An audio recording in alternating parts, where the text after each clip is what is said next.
Pokrajinski muzej Ptuj-Ormož letno obišče preko 70.000 ljudi, od tega 25.000 tujcev. Pomodijo se zlasti na gradu v središču mesta ob Orfejevem spomeniku, v tamkajšnji knjižnici, mitrejih, arhivu in v Ormožu.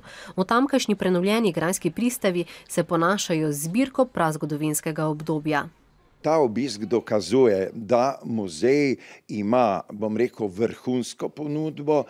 To si želijo popestriti predvsem z arheološko zbirko, ki je trenutno zaradi prenove dominikanskega samostana spravljena v arhivu. Morda bomo v jubilejnem letu celo vrnili lapidarij in mogoče začeli postavljati arheološko zbirko, kar bi bila največja pridobitev in nagrada. Postavili bi jo radi v dominikanskem samostanu, a tam je zaradi pomanjkanja sredstev nadaljevanje obnove pod velikim vprašajem.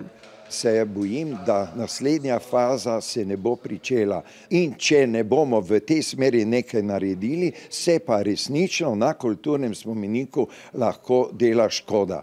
Zato predlagajo, da bi del arheološke zbirke in lapidarij premaknili v obnovljen del dominikanskega samostana. Začasno razstavišče bi uredili v nekdanjih stanovanjih, za kar ne bi potrebovali veliko sredstev, saj bi večino dela postorili sami. A dobre volje za odobritev teh načrtov pri pristojnih na lokalni in državni ravni očitno še ni.